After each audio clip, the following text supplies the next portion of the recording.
£1.99 out the first part tunnel.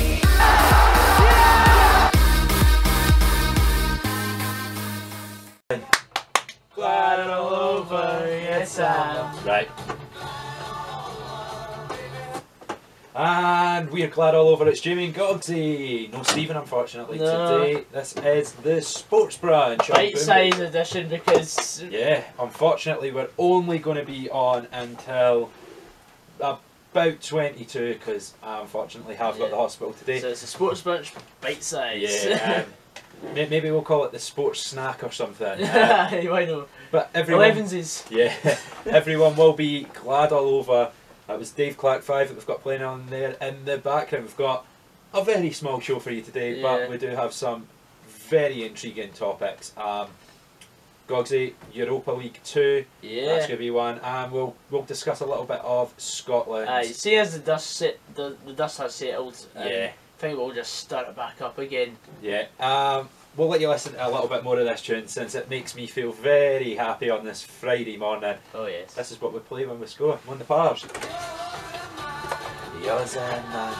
What a way to kick-start your Friday listening with Jamie and Goggsy on the Sports Branch.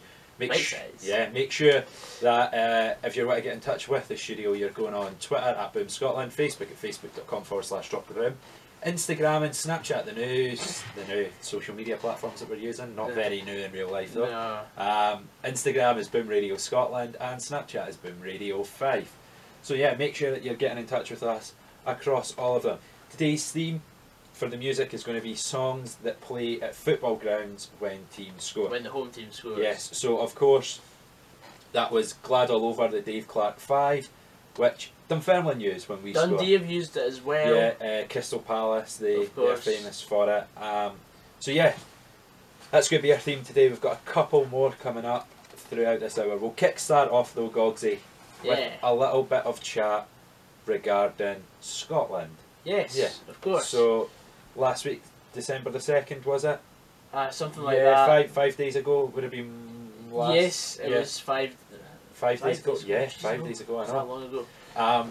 Scotland. I was in Wetherspoons in Liverpool while the draw was on. So Scotland's qualification group was unveiled. We have the world number 1, Belgium. It could have been worse, I think. It could have been worse. Russia. Could have been a lot worse. Russia, they will be difficult. They'll be difficult, but I think they're beatable. I also think they're beatable, and we've also got the insurance policy, of course, of winning the league. The League of Nations League. Same. That new thing. that thing that we play Finland in. Exactly. We've got Borat, Kazakhstan. Yes, love it. I feel like San Marino and what team? Cyprus. I mean, Cyprus, San Marino, Kazakhstan. They should be. I fully expect us to take 18 points from the 6 games that we play against. We should not be losing there. No. Russia and Belgium. Would you believe that Russia are actually 10 places below us in the FIFA rankings? But it's not to do with that in terms of the pools. It was to do with the Nations League. Yes, unfortunately. Which is an interesting way of doing things, I think. Yeah, because I was actually reading that we technically should have been a second seeded team. Imagine that. By our ranking would have made us a second ranked team. Unfortunately, we were a third ranked team because when the Nations League started, we were ranked rotten. Absolutely. And then James Forrest and Ryan Fraser came to play, and now not so much. So yeah, it's a group that isn't winnable, but for sure you can finish second. I think we've got the chance, but you know what? I think it's going to be typical Scotland. If we get like 4 points off Russia, we'll end up losing our way in Cyprus, and that'll jeopardise our position. It's the famous Georgia theory, where you go get a result off of Spain or Germany or something, and then you go lose to Georgia. Shout out Burley. Egypt. Aye, he was famous for that one. It's one of the. Was that not McLeish? No, because McLeish. Burley was after McLeish. Yeah, so McLeish McLeish was Georgia. We lost 2-0 to Tbilisi. Was that not? That was the red kit. Was that not the start of Burley? No, George Burley was Who the did he lose away to? Norway 4-0 and Macedonia 1-0. Macedonia. It was That's Macedonia, the 1-0. Yeah. Yes. That was the Chris Iwelumo era. Yes, where he missed the sitter against Norway that would have seen us into a playoff place effectively if you. I remember watching the Norway game because we had to wear our white kit because in Norway they still had black and white televisions. Yes. And I remember watching Gary Caldwell do a silly, he tried to volley the ball away, it landed right back at the keeper. It should have been a pass back. Question: what is the best memory you have as a Scotland fan, being at a game specifically? Being at a game specifically, it'll have to be beating Georgia 2-1 in the last minute. Fair. Because that was my first ever Scotland game. Do you know what mine's is? What? It was away. You were in Paris. In Paris when Faddy I'm scored so the jealous. goal. I'm so jealous. I was there. I never missed the game. That whole qualification campaign, home and away. I'm so jealous. Went everywhere. That was fantastic. Italy and France, phenomenal. That night I'll never forget because it's one of these things because I've got a glass doorway to the living room. Yeah. And sometimes if it was a big game like Rangers Fiorentina when they were on penalties, it was stuff like that. I would sometimes just creep down the stairs and I would see just over the banister, and I would see sometimes whenever when Scotland played South Africa in the friendly at Pittodrie, 1-0. It was games like that, and thankfully my dad let me stay up for that night in Paris. Yeah, what was it? It would have been a Tuesday or a Wednesday. It was a Wednesday. Yeah. That was when the games were actually sensible, and it was Saturday, Wednesday. Yeah, and it was Saturday 3 o'clock. I remember us beating Lithuania 3-1. 3-1, yeah. That was the same qualification campaign. Actually, was there. Saturday 3 o'clock, phenomenal. You couldn't ask for anything better. Was that the day that Milikunis or whatever his name was died? Milikunis. Was it the day he died for the penalty? Yeah. I was raging that day. By the way, that referee that day, he has something against Scottish teams because it's the same referee, right? A couple of years, I think maybe a year later, we played Flamertari from Albania, and in the away leg we had that same referee, and we scored a perfectly good penalty at 0-0, and he made us retake it. John Sutton missed the retake, and we lost the first leg 1-0. And then we ended up pumping them 8-1 at home. I remember that campaign where it was Italy, and the decision there where was it Alan Hutton? Alan Hutton gets fouled and he gives a free kick to them, and then they score off it. Was that to make it 1-0? I think so. Yeah. Because I remember my dad. Yeah, it would have been because I remember my dad purely blaming the ball boy because he's the one that threw the ball to Lucatoni instead of just take your time, because we only needed a draw, didn't we? Yeah, we needed a draw and they needed to win. Yeah.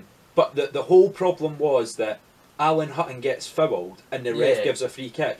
The boy that was the referee that day was Spanish and he retired after it, immediately after it. I'm sure it was that game. I'm sure it was him. I remember reading about it. I'm sure he retired because of the incident, and he felt horrible about it. He made a public apology and stuff. Oh wow! It's typical Scotland. Even when things seem to be going your way, there's a way for it to get. There's always a way for it to get messed up in Scotland. Exactly. So back on the group. Yes. What do you expect? And what are your hopes? I would go. I think Scotland should be looking to finish second. Yeah, I think we should. Because Belgium's going to trounce everyone in the group, I think. Belgium, I think, are beatable though. Switzerland have proved that in the Nations League. Yeah, absolutely. I don't think that they're necessarily world beaters under Roberto Martinez. No. I would say I would expect 18 points. Yeah, I would expect off of those three teams.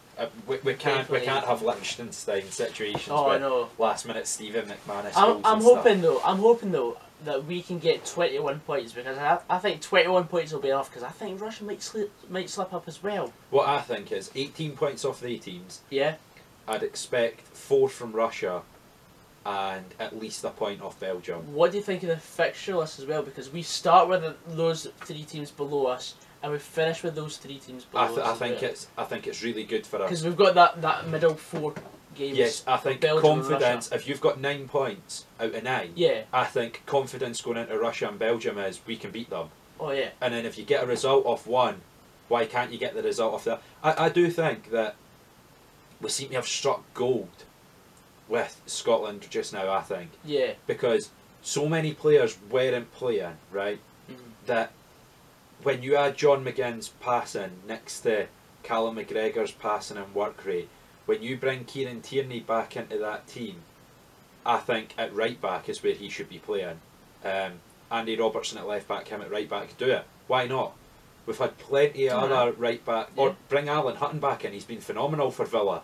See his goal, Messi, like the white cafe. Aye. But for me, like, I think Scotland have found something that works. Have the big man that can flick the ball onto Forrest and Fraser, and there's goals. All we need to do is just play the ball in front of Fraser and Forrest, and they can just run for days. Well, Ryan Fraser's like conversion rate in terms of assists, passing accuracy and stuff for a winger, he's #1 in the Premier League. Aye. He's percentage of successful take-ons, percentage of successful crosses. He's right there. He is. Oh, he's been phenomenal. Spot on, yeah. How old is he? 23, something like that. 24, something. Aye, he's only I think about a year older than me, which is it's frightening. Yes. For me personally, though, I would like to see, and I didn't think I'd be saying this. I would really like to see Stephen Fletcher stay in the squad because he worked so well. I mean, for all the stick he got for coming back, yes, he was amazing. The thing is, over the 2 games, he deserved the stick because in his previous endeavours with Scotland, he just sort of seemed to get the ball and lose the ball, and there was times where he did that against Albania and Israel. However, he always worked to try and get it back. However, I can understand it. He was thrown into a team very, very last minute. Oh yeah. But I do think, I think Oliver McBurney isn't good enough yet to do what Stephen Fletcher. I wouldn't let him anywhere near the starting 11. Stephen Fletcher, I think, proved it. His hold up play, his flick-ons, he was superb, absolutely superb. He proved a lot of doubters wrong. It's a shame that we don't have a player with the natural sort of finesse of a Lee Griffiths or a Stephen Naismith with that height, because I think Gordon Strachan now was maybe right. We do need that big physical body that can get the ball and win it and play it on. And it's a shame that we don't necessarily have that right now, but that doesn't mean that we're not always going to have it. And with Fraser and Forrest being so young, I think with A2... Well, Forrest is what, 27 now? 26, 27, 26, yeah. 27. He's still young though. He's still got another 6. He's still got another 2 or 3 campaigns in him. Oh yeah, and which in footballing terms is a long time. It is. But if you think about it, with what's coming through, McKenna and Suter, that's going to be your 2 centre halves. That's going to be your partnership. Scott McKenna was absolutely phenomenal for Aberdeen. Again, like he always is. Ibrox as well. Aye, exactly. He always is phenomenal for them though. Yeah. It still baffles me that Celtic signed Jack Hendry and not him. But still. Jokes on them. Aye. The less we say about Jack Hendry, the better. Jordan Archer, in goals, I'd like to see more from him. I don't think he's quite. Yeah, I don't think he's ready. I think Alan McGregor's going to be there till he dies. Probably. You'll see him in like 30 years. Scotland still haven't made a major tournament, and he's still in goals. But we still have the help of his walking stick by then. Can he get through it? All right, you just lean out with his walking stick. So yeah, it is definitely positive for Scotland going forward. Yeah, very much so. I don't see why we couldn't win the group, because it's possible. I just don't think we will. I think we'll finish second. Yeah. My prediction is going to be that we finish 3 points behind Belgium, but 3 clear of Russia. That's going to be. That's how it's going to be. I think there'll be 6 points separating us, and then the others will be on. Yeah, it'll be about. They'll be more than that. Because they'll be picking points off each other. Aye. I reckon you could. But San Marino will have like a goal difference of -52 again. I'd have loved to have seen Gibraltar in our group just because I love Gibraltar. They're brilliant. Yeah, Gibraltar's great. And Kosovo, well, fair play to them, by the way. They played really well in the League of Nations. You know what? I'm so glad. Every time we've had a qualifying thing, I've always wanted to have San Marino because I always wanted to go to San Marino. Yeah. And no matter what, even if I don't get a ticket, I'm still planning on making the trip to San Marino. A guy I know, that'd be some vlog. Ali Wallace, a guy I know, they've all booked it. They're all going San Marino, like they've booked that one. I've got to book it, but I'm waiting until after Christmas. It's definitely. You seen the prices for Kazakhstan? No. It's like 600 quid for the flight to Astana. Oh my god. So I'm definitely not going to Boratland, unfortunately. Yeah, that is ridiculous. Great success. that is ridiculous. Yeah. But I am looking to go to Belgium and Russia. Oh, Russia's a. Well, we couldn't get there for the World Cup, so we might as well make do, eh?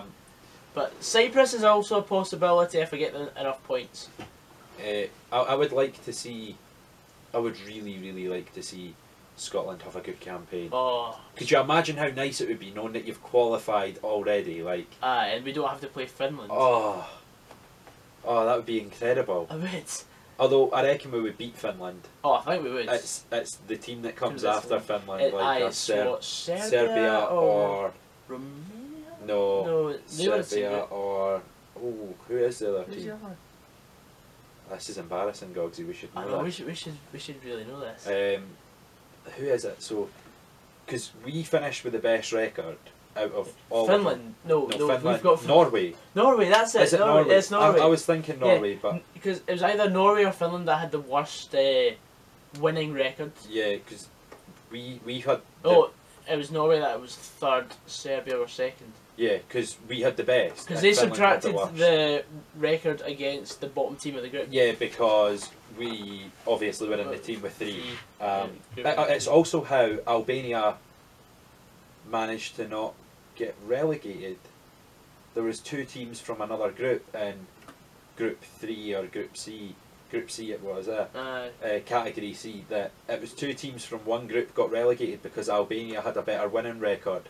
Because for the losing team, they subtracted their bottom game, so Estonia got relegated instead of them. That's how it worked. So yeah, that's a bit mad, eh? But I get why they've done it. But yeah. At the same time, I can't understand. Wait, Estonia, I'm pretty sure they beat Greece. Yeah, but it didn't count over the team that finished bottom. Yeah. So their only win was against Greece, it must have been. Yeah, it was. And they 2 were the 2 bottom teams, so they both got relegated. So that must mean Greece are playing in the bottom pool. Must mean that. We'll have to search it up and have a quick check. We've only got 15 minutes left coming up, so we'll play you a little bit of Wake Me Up, one that Goggsy is not too fond of hearing up at Pataudry. So yeah, Wake Me Up, Avicii, next on BIM Radio. Just to clarify, Avicii's one of my inspirations. Because I'm sure, Greece were in the same pool we Germany, Iceland, Poland, Croatia all got relegated. Greece were pot 4. Right, wait a minute. So, Estonia got relegated. Yeah. Albania survived. Who is it? Cyprus and Slovenia. Slovenia must have got relegated. And Lithuania, of course. Cyprus was the other one because they beat Slovenia. Right. Obviously, they beat Slovenia. That's who it was. So if all goes to plan, next year hopefully I'll be going to San Marino, Belgium, Bulgaria, Russia, and maybe Cyprus. We've got one guaranteed. Yeah, Bulgaria's guaranteed. Loving that. Not so much when other teams scored. Much prefer Dave Clark. 5 glad all over. Make sure you check us out on the socials on Twitter at Boom Scotland, on Facebook at facebook.com/DropTheBoom.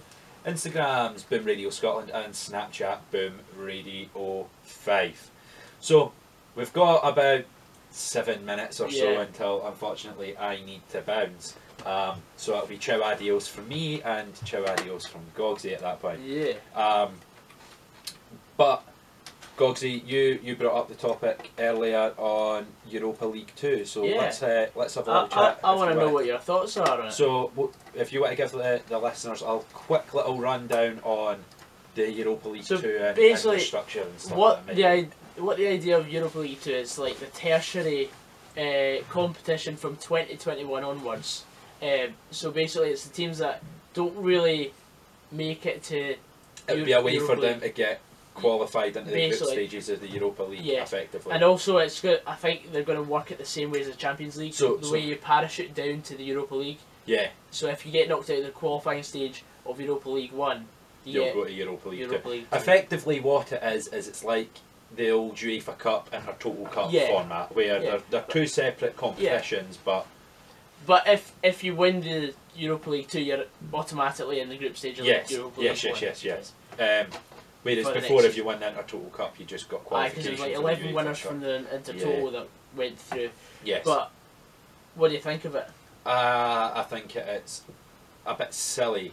I think it devalues the beauty of participating in Europe. So I like European competition, and I think it's healthy for other clubs to experience it. Now, the way that I would do it, personally, is I think it should be awarded to not the team that necessarily finishes like 3rd or 4th or whatever in the league. I think it should be for fair play. I don't. Do you know what I think it should be? I think it should be for the secondary trophy. Do you know how like we've got like the Betfred Cup? Yes. So it should go to the winner or the finalist of the Betfred Cup that qualifies for that, and it should be made up of all those teams. And you take it back. So say in Italy it was a Juventus AC Milan final. Well, rather than giving it to like Fiorentina or something, you go back and you work. So this team isn't in Europe, and even if it takes you back to the quarterfinals to find a team that's not in Europe, they are the ones that are. So it's a team like Empoli.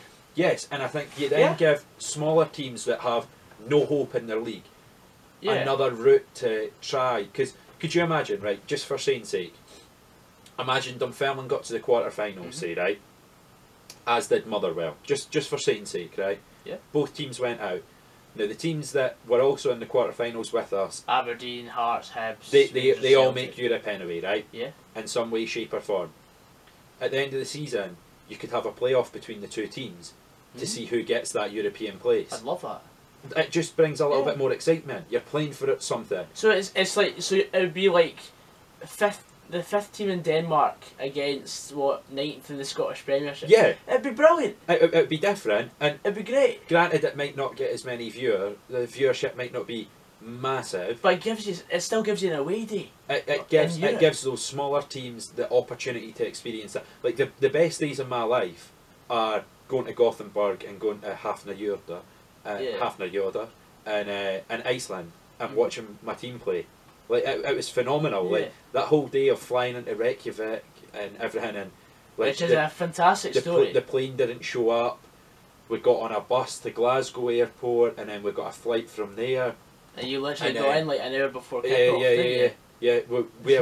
We landed a couple of hours before that. But the second flight, the flight that they eventually, so it was basically drawing names out of a hat to get you there, right? And half the people, it could only take half of us, so it meant that there was still fans there, which they then managed to find a plane for them to go from Edinburgh to Reykjavik. Got in, they arrived 5 minutes or 10 minutes before kick-off into the stadium. Whereas Gothenburg, that was much better because we were out there for like 3 days. And they see, if you go on YouTube and you type Pars in Gothenburg, we were up scaffolding and everything with Dunfermline flags everywhere. The BK Hacken fans loved us, and it was just such a party atmosphere, and it was phenomenal.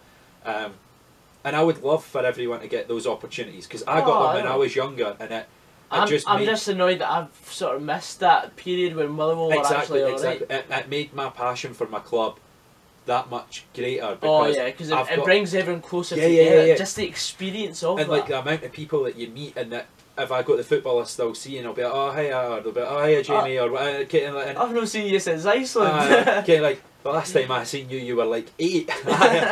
No change that much. Like, you know what I mean? Like, and still have the beard. Aye, exactly. I've had that since I was 4, by the way. Nah. But and I think that was always a good thing. So I think the Europa League should be for that. It should be for the minnows, the teams that have no chance. It's for your, say, Burnley. Yes.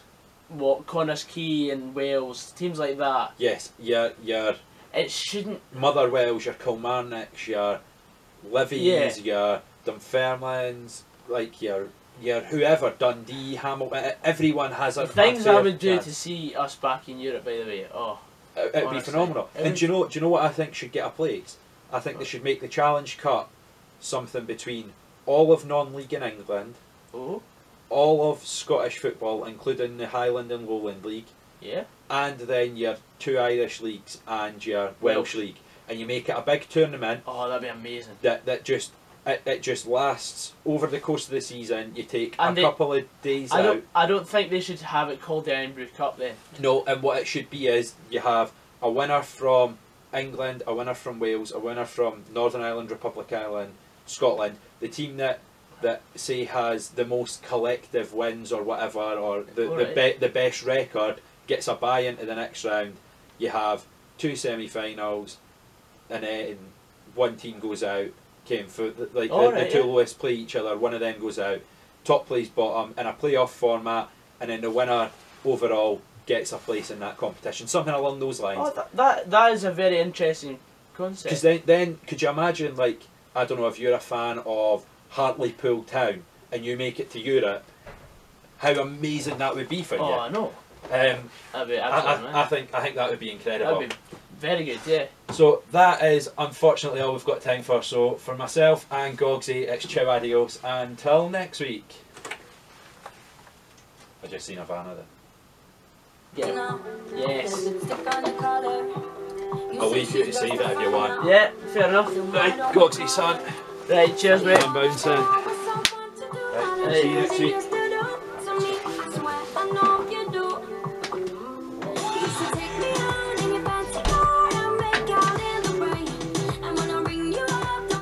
Before copyright strikes me down. Right, so guys, that was just a teaser because what I want to do for 2019 is basically do a different video every week. So maybe me and Jamie just sitting chatting in the studio on Boom Radio, or something like a challenge video. Just something completely different, because I've heard a few people say to me recently that my content is getting quite repetitive, so I want to sort of switch that up. So basically I'll talk about it more in a different video. I'm going to have a update video at the end of the year. We're going to talk about stuff what you want to see, and basically what I want to show. So yeah guys, anyway guys, I hope you enjoyed this video. Please leave a like down below for more of the snazzy content, subscribe if you're new. I'm goggsysaan, bet you wish you are. See you later guys, take care.